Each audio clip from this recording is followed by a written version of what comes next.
لبيك اللهم لبيك لبيك لا شريك لك لبيك إن الحمد والنعمة لك والملك لا شريك لك. السلام علیکم محترم سامعین کرام. پروگرام طریقہ حج و عمرہ درجہ بدرجہ کے سلسلے کے ساتھ آپ کا میزبان اسد اللہ غوری آپ کو پروگرام میں خوش آمدید کہتا ہے. ہمارا آج کا موضوع کئی نکات پر مبنی ہے. اس میں ضیف الرحمن کی مکہ المکرمہ میں آمد، ان کی رہائش گاہوں کا قیام، ساتھ میں ان کا طعام، اور پھر سب سے اہم کہ مکہ تک یعنی حرم مکی تک لے جانے کے لیے ان کی ٹرانسپورٹ کا بندوبست. ان اہم موضوعات پر بات کرنے کے لیے ہم نے دعوت دی ہے ہمارے انتہائی محترم انوار احمد مدینہ والے بھائی کو. انوار بھائی کا دل ضیف الرحمن کی خدمت کے لیے دھڑکتا ہے. آپ بہت دفعہ مکہ المکرمہ میں بھی اور مدینہ منورہ میں بھی ضیف الرحمن کے لیے اہم ذمہ داریاں نبھاتے چلے آئے ہیں، اور ساتھ ہی ساتھ آپ کی خدمات کا، آپ کی محبت کا، آپ کی عقیدت کا عالم یہ رہا کہ آپ چلچلاتی دھوپ میں عین جس وقت سورج سر پر ہوتا تھا تب آپ جناب ایک جگہ کھڑے ہو کر جھنڈا لیے ضیف الرحمن کو بسوں کا راستہ بتاتے ہوئے نظر آتے رہے. تو آئیے ہم اپنے پروگرام کی طرف چلتے ہیں. السلام علیکم ورحمۃ اللہ وبرکاتہ. محترم انوار احمد مدینہ والے بھائی، انوار بھائی آپ سے سوال پہلا گو کہ ہوگا تو ایک ہی سوال، لیکن اس میں غالباً میں کئی چیزیں آپ سے دریافت کرنے جا رہا ہوں. امید یہ ہے کہ آپ ایک ہی سانس میں ساری باتیں بتانے کی کوشش کریں گے. یہ میری آپ کی محبت کا معاملہ ہے.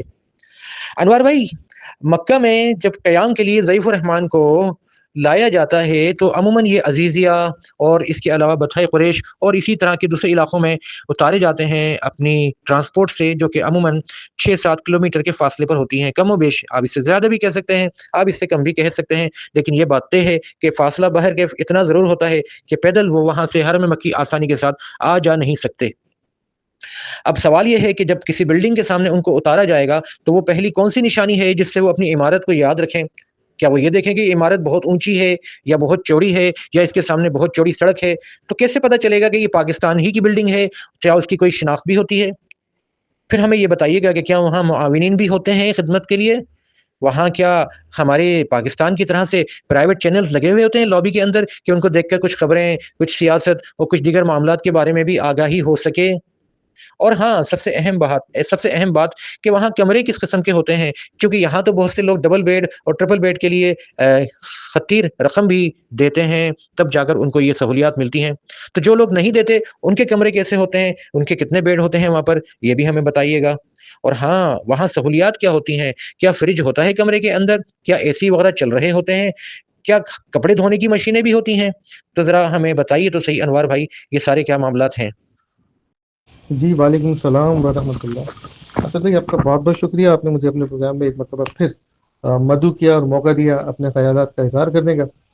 سر آپ نے جو یہ سلسلہ شروع کیا ہے حجات کی رہنمائی کے لیے، تو جس جذبے، لگن، محنت اور شوق کے ساتھ آپ یہ کام کر رہے ہیں، تو اللہ کے حضور بہت ساری دعائیں ہیں کہ اللہ پاک آپ کے اس کام کو اپنی بارگاہ میں قبول فرمائے.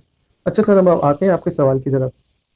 فی الحال ابھی ہم اپنی توجہ مکہ پہ مرکوز کرتے ہیں کہ مکہ میں چونکہ حجاج کا قیام زیادہ ایام کے لیے ہوتا ہے، کم سے کم 25 سے 30 یا 32 دن کا قیام ہوتا ہے، اس وجہ سے یہاں پہ پاکستان حج مشن بڑی بڑی بلڈنگز کو ہائر کرتی ہے حجاج کے لیے. اور چونکہ مدینے میں حجاج کا قیام مختصر ہوتا ہے تو وہاں ہوٹلز وغیرہ ہائر کیے جاتے ہیں. اچھا سر، بلڈنگ کے اوپر اگر ہم آتے ہیں تو جب حاجی آئیں گے جدہ سے یا مدینے سے، تو جیسے ہی بلڈنگ کے باہر اتریں گے تو دیکھیں گے وہاں پہ ایک بڑا بورڈ لگا ہوا جس پہ پاکستان کا جھنڈا بنا ہوا ہے، اور اسی بورڈ پہ ایک پاکستان کا مکتب نمبر اور حجاج کی بلڈنگ کا نمبر ہوگا، لیٹ سپوز 514. جب حجاج بلڈنگ میں آئیں گے تو باہر سیڑھیوں کے ساتھ ایک ریمپ بھی بنایا جاتا ہے جو کہ لازمی ہے تاکہ ایسے معذور افراد جن کو جو سیڑھیاں اتر نہیں سکتے یا چڑھ نہیں سکتے وہ ریمپ سے آئیں، یا ویل چیئر والوں کے لیے آمد و رفت آسان ہو جائے.